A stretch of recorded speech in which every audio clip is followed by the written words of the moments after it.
Air Algérie, bonne nouvelle pour les Algériens de France. Le problème des réservations chez la compagnie aérienne nationale Air Algérie constitue toujours un souci pour les membres de la diaspora établis à l'étranger. En effet, le site web d'Air Algérie est souvent pointé du doigt, notamment en ce qui concerne les réservations. D'ailleurs, c'est ce qu'a soulevé, dimanche 15 mai sur la chaîne Al 24 News, le député et président de la Commission des Affaires étrangères, Mohamed Hani. Abordant la question des vols vers l'Algérie, il a appelé à l'urgence d'améliorer le site internet d'Air Algérie qui ne répond pas à la demande des clients. Et c'est ce qui crée les scènes désolantes devant les agences de la compagnie à l'étranger, dont celle d'Opéra à Paris.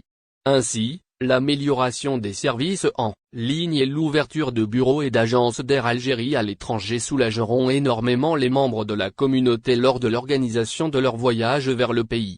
Ouverture d'un bureau d'Air Algérie à Paris. Dans ce cadre, l'ambassade d'Algérie à Paris a annoncé ce lundi sur sa page Facebook, des préparatifs pour l'ouverture d'un bureau d'Air Algérie à Paris. L'ouverture de cette agence se fera conformément aux lois en vigueur à Paris et en coordination avec l'administration centrale compétente en Algérie, indique-t-on encore.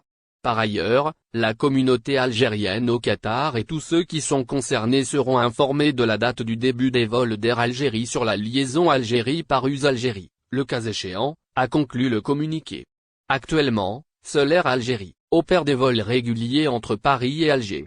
Air Algérie a obtenu l'autorisation d'opérer des dessertes mais elle n'a pas encore lancé ses vols pour plusieurs rejoués matchs Algérie-Cameroun. Le recours au tribunal arbitral du sport se précise.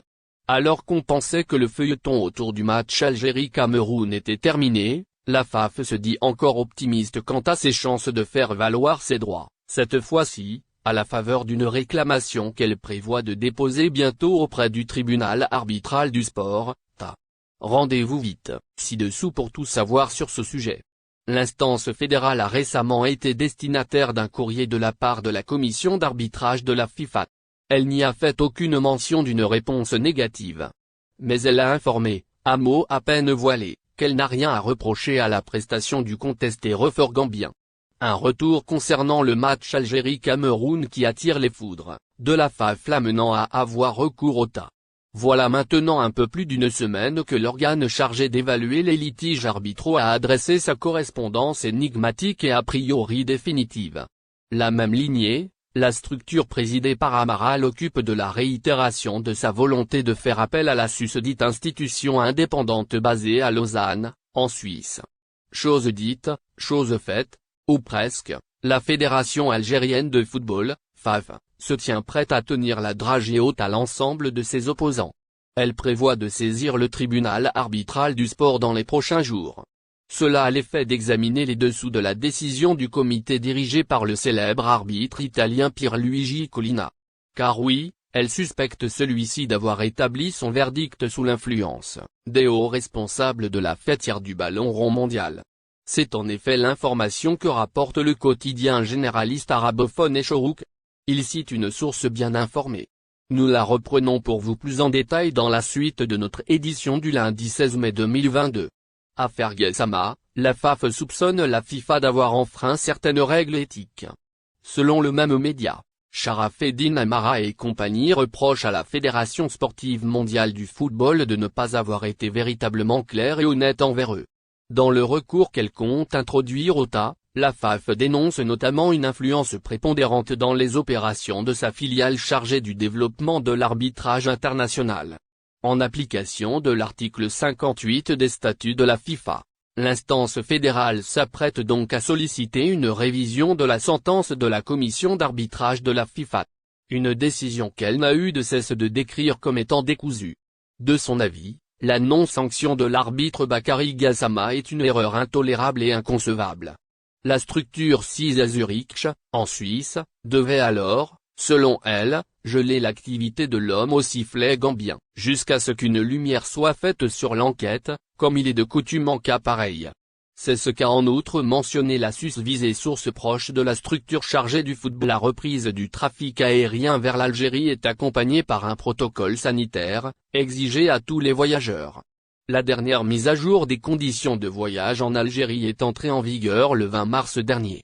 Le passager doit présenter un passe vaccinal valide ou le résultat négatif d'un test PCR de moins de 72 heures. Le test antigénique à l'arrivée est supprimé. Aussi clair et allégé soit-il, ce protocole suscite régulièrement des interrogations auprès de certains voyageurs. Sachant que l'Algérie reconnaît tous les vaccins anti-Covid-19, une lectrice de VisaAlgérie.com, qui doit voyager entre la France et l'Algérie, demande à partir de quel moment un voyageur est-il désormais considéré comme entièrement vacciné. Le protocole sanitaire publié par le gouvernement ne contient pas de précision sur les délais. Sur son site internet, Air Algérie n'apporte pas de précision. Les passagers vaccinés doivent avoir un certificat de vaccination qui ne dépasse pas les 270 jours avant l'arrivée, écrit la compagnie aérienne nationale, sans autre précision. Nous avons interrogé la compagnie aérienne Transavia qui nous a renvoyé vers son site web Traveldoc. Ce dernier détaille toutes les conditions de voyage requises pour rentrer en Algérie, à partir de la France. Pour les voyageurs entièrement vaccinés, en plus de la présentation d'une preuve de vaccination, certains critères doivent être satisfaits. À partir de quel délai peut-on considérer un voyageur complètement vacciné? Au niveau des frontières algériennes, on considère un passager vacciné en fonction du délai de la dernière dose du vaccin qu'il a reçu. Un autre facteur entre également en jeu, à savoir le type du vaccin lui-même. Selon la même source, les passagers sont considérés comme entièrement vaccinés, 28 jours après la première dose du vaccin Janssen et 7 jours après la deuxième dose du vaccin AstraZeneca Vaxzevria, Covishield, Aircovi, Fiocru, Moderna, Novavax ou Pfizer-BioNTech. Les passagers, vaccinés par les vaccins non autorisés en la France, mais reconnus par l'Organisation mondiale de la santé, à l'image de Sinovac ou Sinopharm, sont considérés complètement vaccinés 7 jours après avoir reçu une troisième dose de vaccin à ARN messager Moderna ou Pfizer-BioNTech, précise Match Algérie-Cameroun. La FAF réagit à la décision de la FIFA. Une semaine après avoir publié la réponse négative de la FIFA concernant le recours pour faire rejouer le match Algérie-Cameroun, la Fédération algérienne de football sort enfin de son mutisme. Dans un communiqué publié ce samedi, la FAF a tenu à apporter une réponse exhaustive à cette décision. La bataille des communiqués n'est pas prête de s'achever. N'oubliez pas, abonnez-vous à notre chaîne Olive News et activez les notifications pour recevoir nos publications en temps réel.